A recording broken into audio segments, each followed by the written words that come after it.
Nakushukuru sana Mheshimiwa Naibu Spika kwa kunipa nafasi na mimi niweze kuchangia. Kwanza nikupongeze sana Mheshimiwa Waziri.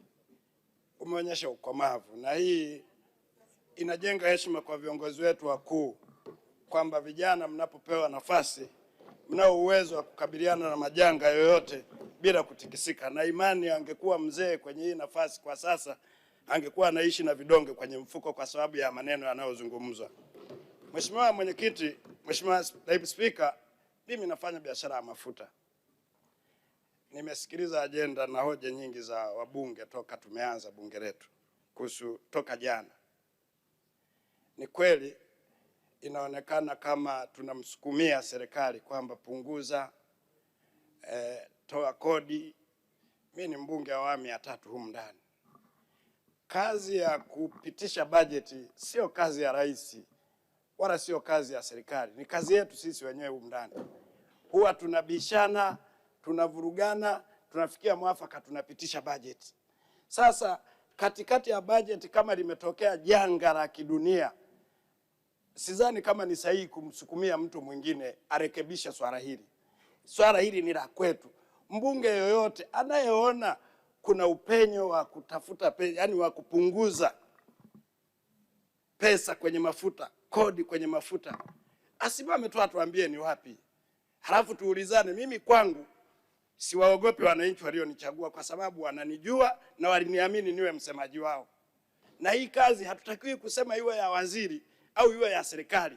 Sisi wabunge ndio wawakilishi wa wananchi. Tunajua kwa nini mafuta yamepanda bei.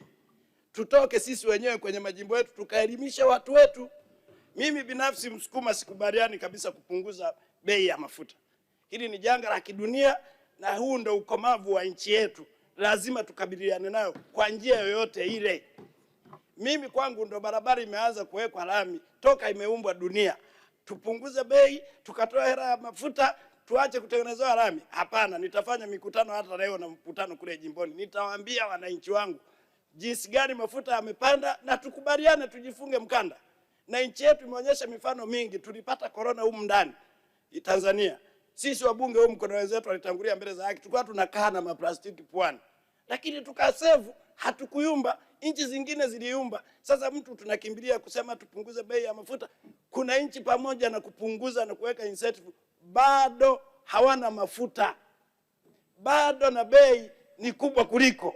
Kwa hiyo niwaombe ndugu zangu wa Tanzania, swala hili sio la kumsukumia mtu. Na mimi nawaambia hata mnaotafuta urais huko mbeleni, hii ndo kazi ya urais. Huko mbele kuna majanga mengi yatatokea kwa sababu dunia inaenda kasi. Ni vizuri mjipange. Sisi wabunge tutoke tuseme sio swala la waziri, sio swala la rais, ni swala letu sisi wabunge. Twendeni tukaelimisha watu wetu. Tusije tukaingia kwenye mtego wa kina Heche wa kusema tupunguze kodi. Tulipitisha hizo kodi tukiwa nao humu ndani. Mimi nilikuwa mbunge. Tunapunguza sehemu gani? Sisi wenyewe ndo tunaomba tuongeze shilingi kwenye nini, tuongeze shilingi kwenye nini. Niwaombe waheshimiwa wabunge, tukubaliane kwamba hili ni janga la kidunia. Tumuombe tu na kumshawishi ndugu yetu Trump aregeze ili mafuta yaweze kushuka bei. Kwa hiyo nikuombe sana Mheshimiwa Waziri, wala usiwe na wasiwasi. Watanzania walio wengi wanakuelewa. Hatuwezi kutoa kitu sasa hivi. Kila mbunge anayesema tupunguze mafuta, mwisho wa siku anaeleza nataka transformer, nataka barabara, kwangu hakuna maji. Ukisikiliza maswali, hizo ndizo pesa tunataka tuingie mtego. Sisi wa Tanzania na sisi wengine wabunge wa CCM tumeandika ilani yetu, tutaitekeleza kwa bajeti ambazo tumezipitisha. Tusiingie huo mtego. Ingekuwa ni janga ambalo liko Tanzania peke yake, mtu yoyote angejua sasa kwamba kweli tunatakiwa turekebishe wapi ili tuweze kwenda mbele. Lakini kwa sasa ni kuombe sana Mheshimiwa Waziri. Na mimi nafanya biashara ya mafuta. Mafuta narudia na mimi kusema kama Mtanzania mfanya biashara ya mafuta. Mafuta yapo. Wala msiwe na wasiwasi. Mafuta yapo. Wala sisi hatuna wasiwasi. Nikuombe sana Mheshimiwa Waziri, endelea kwenda na msimamo wako. Simama imara na watumishi wako wa wizara, tuendelee kupata mafuta. Haijalishi bei. Tungekuwa tuna bei kubwa na mafuta hayapo, hilo ndo tatizo. Lakini kwa sasa nadhani nchi iko salama, tunaendelea kukuombea Mungu. Jambo la pili Mheshimiwa, nitazungumza kuhusu umeme. Ndugu zetu wa TANESCO na REA mmefanya kazi kubwa sana. kila mbunge atakayesimama hapa, zamani nakumbuka tukianza wabunge sisi hapa, hii budget ya nishati, waheshimiwa wabunge, ilikuwa ni shughuli. Namkumbuka ndugu yangu Januari, nilimpiga swali hapa, akaniambia mimi simpendi, nikamwambia acha kukimbilia kwa Samia, tuambie umeme. Lakini leo ukisikiliza toka tumeanza, kila mtu anasifu TANESCO na REA. Mmefanya kazi kubwa sana. Kutoka kwenye umeme unaokatika wiki, leo ukikatika tunajua ni sababu ya miundombinu, labda nguzo imeanguka, na tunataarifiwa na mameneja wetu. Kwa kweli tunakoenda ni kuzuri. Wa Tanzania tuendelee kuunga mkono serikali yetu. Mheshimiwa Waziri, ninataka kutoa ushauri kwenye engo hii kwamba kweli tumepeleka umeme vijijini, tumesambaza, na umeme ni fursa. Kila utakapofika umeme kuna vitu vinaanzishwa. Natoa mfano, sisi kwetu vijijini tunaishi kwa kutegemea kilimo. Kila utakapofunguliwa umeme kwenye kijiji zinajengwa mashine zile, na sisi TANESCO na REA mliweka transformer za 100 zote zinazidiwa. Kwa hiyo inakuwa mpaka mtaa fulani Msage mwashe mashine kwingine. Kwa hiyo ni kuombe, pamoja na kazi nzuri iliyofanyika na TANESCO na REA, tutoke kwenye hizi transformer ndogo. Kwa sasa tufikirie kwenda kwenye transformer kubwa, kwa sababu watu wanataka kufanya vitu vya maendeleo. Nikuombe sana Mheshimiwa Waziri, tulizingatie. Tutakuwa tuna umeme, lakini ni umeme wa kuwasha balbu peke yake ambao hauwasaidii wananchi. Tunahitaji kuwa na viwanda vidogo vidogo huko tunakotoka, lakini tatizo linakuja kuwa wakiwasha umeme tu labda mashine 5, transformer imezidiwa, inazima.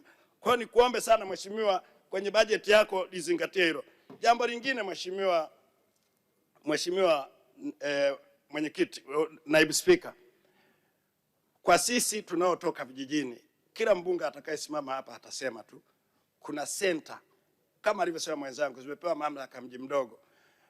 Yaani kunakuwa na tofauti ya hizo bei.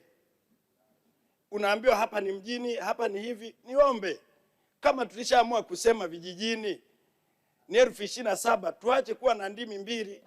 Jambo la pili, Watanzania hawataki kusikia kitu kinaitwa REA na TANESCO. Kuna huo msuguano kule vijijini. Wakwambia huu ni mradi wa TANESCO, huu ni mradi wa REA. Watanzania wanajua mwenye umeme ni TANESCO peke yake. Sasa nadhani muweke mkakati wa pamoja ambao tusiwachanganye wananchi kujua huyu ni nani na huyu ni nani. Jambo la mwisho, Mheshimiwa Naibu Spika na Mheshimiwa Waziri, tuko kwenye kipindi kigumu sana. Tunaendelea kukuombea. Wewe ni kijana, ni moja ya mawaziri vijana humu ndani. Simama. Utapigwa mishale, utasemwa, lakini huu ndo ukomavu. Yajayo yanafurahisha. Tunatamani kuliona baraza la vijana watupu, kama mtaweza kupambana na majanga kama haya na mkaweza kujisimamia. Na kuomba sana, endelea na moyo huo, simamia wizara yako, usiogope kupigwa mishale. Asante sana na Mungu akubariki.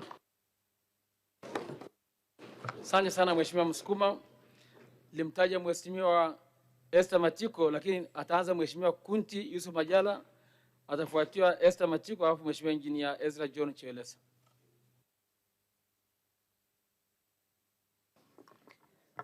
Mheshimiwa Naibu Spika, nikushukuru kwa kunipatia nafasi na mimi niweze kutoa mchango wangu kwenye wizara yetu ya nishati. Mheshimiwa Naibu Spika, nimshukuru sana Mwenyezi Mungu mwingi wa rehema aliyetujalia afya njema na hatimaye kutupa hekima na busara ya kuendelea kulipigania taifa letu. Mheshimiwa Naibu Spika, mimi niwapongeze Mheshimiwa Waziri wetu, lakini Mheshimiwa Naibu Waziri na timu yao yote kwa namna ambavyo wanafanya vyema, wanapambana kwa ajili ya kuhakikisha hali ya usalama wa nchi yetu inakaa sawa sawa. Kwa sababu umeme ndio kila kitu sasa hivi, lakini tukizungumzia swala la mafuta, yote haya tunaingiza kwenye swala la usalama. Mmekuwa watulivu, tunawashukuruni sana kwa utulivu wenu, lakini na hekima. Tumshukuru pia Mheshimiwa Rais kwa busara zake ambazo ameweza kuzionyesha ndani ya taifa letu, lakini na ulimwenguni kote. Wapo waliokuwa wanajaribu kumchokonoa, lakini amesimama, ameonyesha hekima na busara na uongozi, kaweza kuliweka taifa letu likiwa liko tulivu mpaka sasa na nchi imetulia. Tunampongeza na tunamwombea kwa Mwenyezi Mungu aendelee kumjalia hekima na busara hiyo. Mheshimiwa Naibu Spika, mimi naomba nianze na swala zima la utumiaji wa gesi kwenye magari pamoja na umeme. Na tumshukuru sana Mheshimiwa Waziri, umetuletea magari tumeyaona yanayotumia umeme, lakini pili tumeona magari yanayotumia gesi. na Mheshimiwa Rais alitangaza swala zima la matumizi, kupunguza matumizi ya mafuta ndani ya serikali. Sasa Mheshimiwa Mwenyekiti, nikawa najaribu kuwaza, na Mheshimiwa Waziri watanisaidia na serikali kwa ujumla wake, ni kwa nini serikali hawataki kutumia umeme na gesi ili tuweze kupunguza matumizi makubwa ya mafuta yanayotumika serikalini.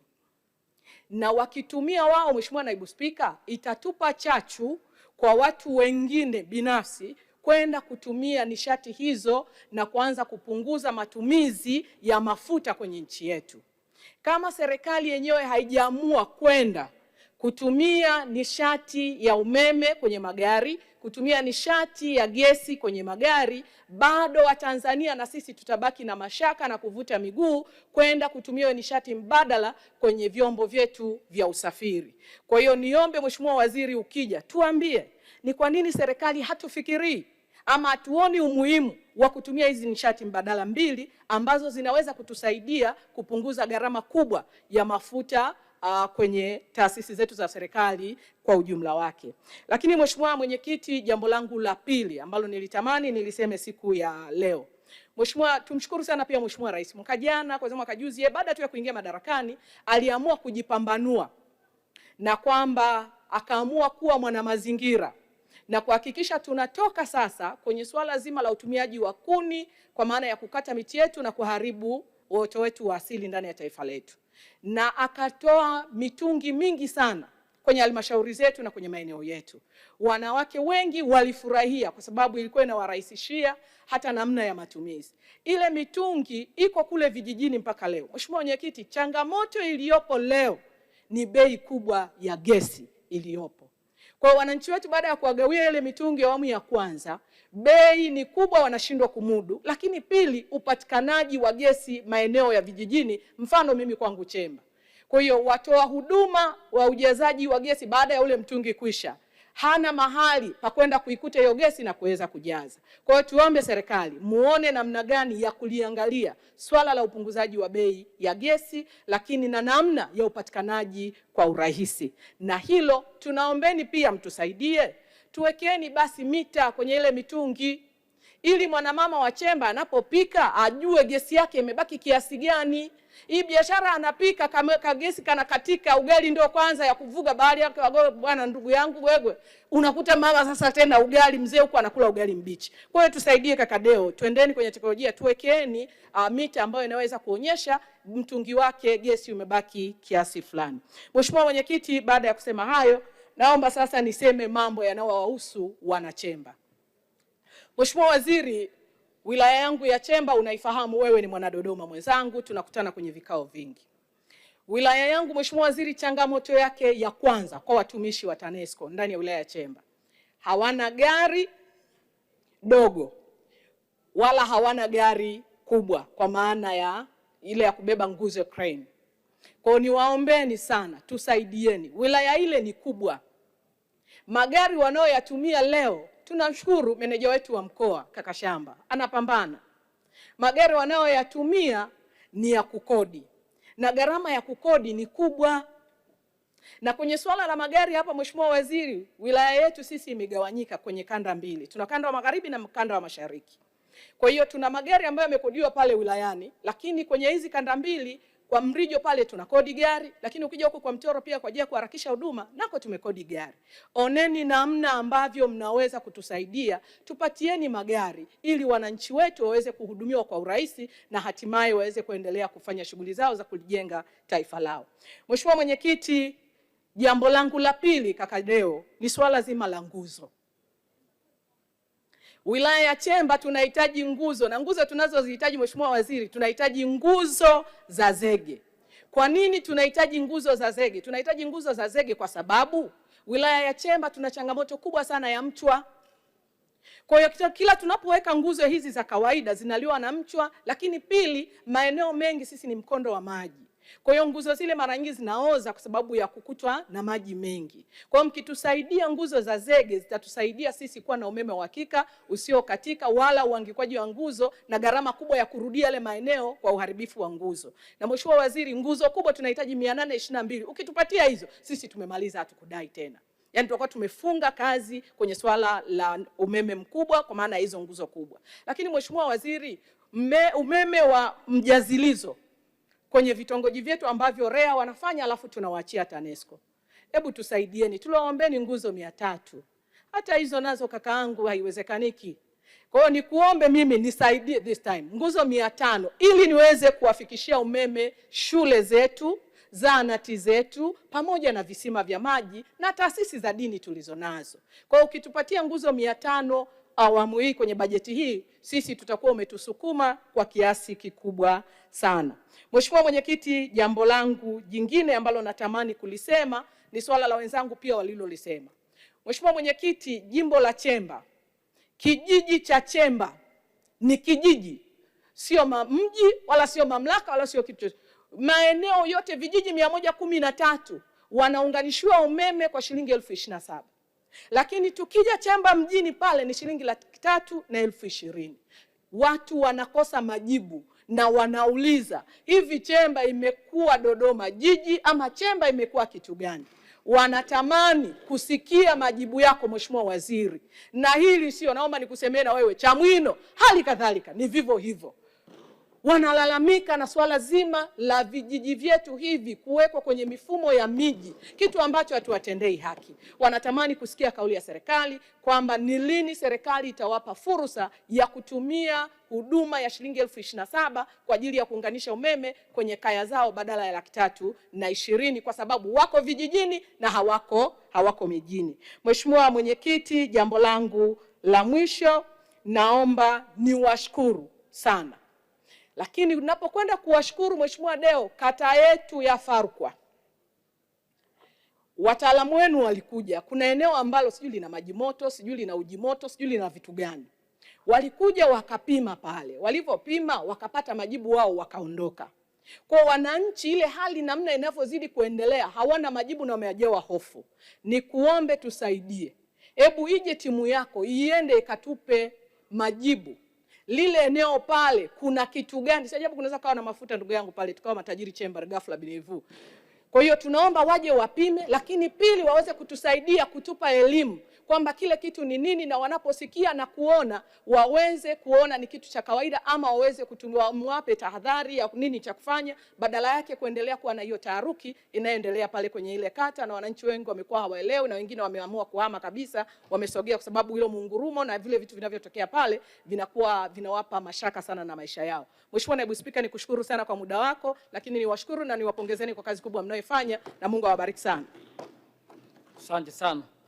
Mheshimiwa Esther Nicholas Matiko atafuatana na Mheshimiwa Engineer Ezra John Chiwelesa. Mheshimiwa Chiku Othman Isa ajiandae. Asante sana Mheshimiwa Naibu Spika kwa kuweza kunipatia nami fursa ya kuchangia kwenye wizara hii muhimu sana kwa mustakabali wa uchumi wa taifa letu la Tanzania. Kwanza kabisa nianze kwa kumshukuru na kumpongeza Daktari Samia Suluhu Hassan kwa jitihada ambazo amezionyesha kwenye sekta hii muhimu sana ya nishati kwa kuhakikisha kwamba kuna kuwepo na ongezeko la uzalishaji wa umeme, usambazaji, lakini zaidi kuhakikisha kwamba unavutia wawekezaji wengi kuja kuwekeza nchini. Mheshimiwa Naibu Spika, nitajikita zaidi kwenye kuhakikisha na shauri serikali kwenye umeme, kwenye mixed energy. Maana sasa hivi kuna vyanzo vingine hatuvitumii kikamilifu. Mheshimiwa Naibu Spika, ni lazima tukubali kwamba sasa hivi kasi ya uchumi Tanzania umekuwa. Kuna uzalishaji mkubwa sana na miradi mikubwa mingi ya kimkakati. Mathalan, tuna mradi wa kimkakati wa Liganga, chuma cha Liganga na Mchuchuma. Lakini kuna mradi mkubwa unakuja wa reli ya umeme ambao inaenda kuunganisha na maziwa makuu. Reli hii itakuwa inahitaji umeme, Mheshimiwa Mwenyekiti, na reli hii pia itaenda kuweka uchumi shindani katika taifa letu kikanda, lakini pia na hata kimataifa. Lakini pia Mheshimiwa Mwenyekiti, tunatambua tuna wawekezaji wengi tumewavutia kuja Tanzania kwenye viwanda, sekta ya kilimo, ufugaji na uzalishaji mbalimbali ambao utahitaji umeme toshelezi wa uhakika na wa bei nafuu. Mheshimiwa Mwenyekiti, Mheshimiwa Naibu Spika, baada ya kuyasema hayo, nitapenda sasa kujielekeza kwenye kuangalia uhalisia rasilimali ambazo tumejaliwa na Mwenyezi Mungu. Kwa sasa hivi tunazalisha megawati 4,075. 1400, something like that. Lakini uhalisia tungechukua na rasilimali zingine ambazo tumejaliwa, ambazo pia zingeweza kuzalisha umeme mwingi na toshelezi. Nikirejea Mheshimiwa Mwenyekiti, kwa mfano umeme wa jua, nilikuwa najaribu kufanya tafiti kwa Tanzania. Napongeza, Machi tumefungua ile plant ya pale Kishap ambayo ina generate 50 megawatts na plan kuongeza zifike 100 megawatts, ziwe 150 kwa ujumla wake. Lakini kwa jinsi tulivyojaliwa na Mwenyezi Mungu, umeme wa jua, sisi majira huku Tanzania tunapata jua kwa muda mwingi sana, na tungeweza kutumia umeme wa jua, pamoja na kwamba inawezekana ikawa na initial investment cost ikawa kubwa, lakini tukishawekeza tunapata umeme mwingi na uhakika. Mheshimiwa Naibu Spika, nijaribu kufanya katafiti tu kadogo kwa ukanda wetu wa SADC, Afrika, lakini na nchi zingine. Na ukizingatia mama yetu Samia Suluhu Hassan ni kinara wa nishati safi, umeme wa jua ni nishati safi. Nikajaribu kuangalia Afrika Kusini, wenyewe wana generate 12 megawatts, 12,000 megawatts za umeme wa jua, na wamefanya hivyo kwa sababu wameshirikisha pia na private sector kupitia PPP. Sasa sisi Tanzania ifike wakati pia tusiache zigo lote kwa TANESCO, yani wazalishe, wasambaze kila kitu, tuikaribishe PPP. Na kwenye dira ya 2050 tumesema kwamba tunawakaribisha private sector kuja kuhakikisha kama it's like their engine ya hii kitu, 70% ya private sector. Kwa hiyo tu introduce hii PPP kuhakikisha tuna generate umeme wa kutosha. Nikajaribu kuangalia pia Misri, so far wana 300 megawatts, lakini they plan kuadi mpaka wafike 6,500 na kitu megawatts. Ukiangalia hali ya hewa ya Misri na South Africa sio kama kwetu huko. Wale kuna kipindi wanakuwa na winter. Sisi kwetu Tanzania maeneo mengi ni jua, lakini tuna generate only 50 mpaka leo. Nikajaribu kwenda Spain, wenyewe as we speak wana generate 50,000 megawatt, yani 50 gigawatt. Na mwaka jana tu wali generate 8,700 megawatt. Sasa Spain inapo ukiangalia majira yake na kwetu, kwa kweli Mheshimiwa Naibu Spika, it's a high time wafanye tafiti, serikali ifanye tafiti ya kina, kama ni kuweza kuchukua hata mikopo. Na bahati nzuri the president ana political will ya kuhakikisha anawekeza huku. Tutumie nyakati za awamu ya 6 kuhakikisha watendaji ambao mmedhaminiwa, Mheshimiwa Naibu Waziri, waziri, naibu waziri na watendaji wa sekta hii, kwanza tunawapongeza, you have been doing vizuri kabisa, lakini tutumie hizo alternative source kuhakikisha kwamba tunajadilishia tuweze kufika mbali zaidi, tuweze kuhakikisha kwamba hizi shughuli zote na miradi ya kimkakati ambayo tunaiweka ina peak bila kupata kikwazo chochote. Kwa hiyo ilikuwa ni la kwanza. Tufanye tafiti za kina, tupeleke wataalamu wetu wajifunze kwenye hizi miradi, kwa sababu inawezekana kuchukua expert kutoka nje mara ni expensive, lakini pia tutafute source hiyo private sector, na kama kuna grants zote zinapatikana tuwekeze hapa. Hiyo kusema kwamba 150 tu tuna relax hapo sio vizuri. Lakini kaangalia pia Mheshimiwa Naibu Spika, kwenye joto ardhi, the geothermal, na nyewe tumebarikiwa sana. Kwa Tanzania nimejaribu kuangalia maeneo 50 yana hii geothermal, takriban mikoa 16, lakini mpaka sasa hivi pamoja kwamba mmeanza kule kwa mwaka huu wa fedha 26-27 kule Mbeya si na wapi, ambapo natarajia kugenerate 30 megawatts na mpaka kufikia 130 megawatts by 2030 I think. Hizi ni ndogo sana Mheshimiwa Naibu Spika. Nimejaribu kuangalia tu nchi jirani ya Kenya, by now wana generate almost 1 gigawatt ya geothermal. Sisi ukiangalia maeneo tunao ni mengi sana, na they are target by 2030, sisi tunasema 130 megawatts. Wenzetu Kenya they are targeting ku generate 10,000 megawatts, kwa maana 10 gigawatts. 10,000 megawatts ni mara 2 ya umeme ambao tuko hapa, mara 2 na zaidi ya umeme ambao tuko nao sisi Tanzania. Na ukizingatia tulivyobarikiwa sisi, tunatakiwa tutumie hii rasilimali ambayo Mwenyezi Mungu ametubariki. Tulitakiwa sasa hivi tunazungumza tuna zaidi hata ya megawatts 20,000 ukiangalia hizi source.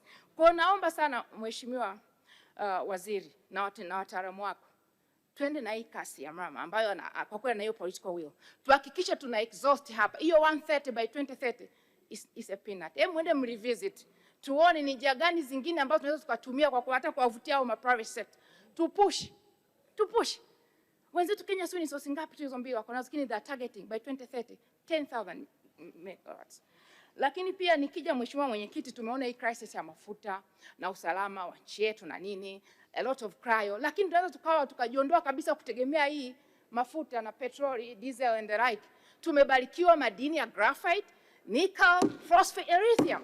Haya madini pamoja kwamba serikali inatambua, wameweka jitihada kubwa sana kuvutia wawekezaji kuja hapa, lakini as we speak tumefanya tukiyasafirisha kama malighafi tu, kama makinikio kwenda nje. Nchi za Ulaya na Asia wana benefit madini yetu from Africa. Wao wanatengeneza betri kule, wanatengeneza betri ambazo zinakuja kutumika kuhifadhi hata umeme kama unatumia jua au hiyo geothermal, mengine yanatumika kwenye magari. Isi high time kwetu, tuna madini ya kutosha, tutumie graphite, tutengeneze viwanda hapa Tanzania, tutakuza uchumi wetu, tutakuza ajira, lakini zaidi tukiwa na mabetri hayo tutaondokana hata na fossil fuel emission. Mama ni balozi wa mazingira hapa Afrika, lakini tutahakikisha tunakuwa na magari yanayotumia umeme, tutahakikisha tunakuwa na uhakika wa umeme kama ni wajua tunatumia betri ambazo tunazalisha hapa Tanzania, tutahakikisha tunasonga na kuwa shindani na hata kuweza kuuza kwenye mataifa mengine.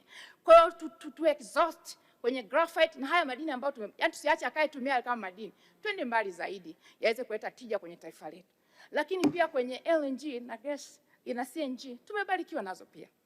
Last year nilichangia hapo kwenye budget, nikasema by then sasa hivi tukichukua hata mfano wa Ethiopia, wenzetu wamewekeza pale electric vehicle na hizo gas. Sisi Tanzania zote tumebarikiwa, tukiwa na hizo battery tutatumia kwenye electric vehicle. Tukitengeneza LNG na CNG zikaenda kote, zitoke Dar es Salaam, tuweke kwenye miji yote mikuu na njia zote ambazo zinapitika kuunganisha na Tanzania yote, tuhakikishe kuna hizo gesi. Kama tunaweza tukafanya kwa petroli, kwa nini hata hizo gesi zisiwepo, ziweze kuwa transported kote? Tuhakikishe kwamba tunatoa hata vivutio vya kodi wa Tanzania binafsi, mabasi, maroli na kila magari yote yanatumia gesi, yanatumia umeme. Ikiwa hivyo, hatuna hata tishio, Mheshimiwa Naibu Spika, hata mafuta yasipatikane, we are good to go. Hii mambo ya kuwa tunapata pressure kwa vitu ambavyo Mwenyezi Mungu ameshatubariki ndani ya nchi yetu kuweza kuachana na kuwa tegemezi ya petroli na diesel, sio fair kabisa. Tukifanya hivyo, kwa mfano Mheshimiwa Naibu Spika, kule Dubai, baada ya hii crisis, licha kwamba wana mafuta, lakini hawakupata kabisa kuruzi their sleep kwa sababu wanakosa mafuta. Wamepata disaster kwenye tourism. Kwa sababu gani? Wenyewe wanatumia magari ya umeme na magari ya gesi. They are less dependent kwenye mafuta. Tanzania we should go and do that kwa sababu tumebarikiwa kila rasilimali. Asante sana Mheshimiwa Naibu Spika. Asante sana Mheshimiwa Esther Matiko.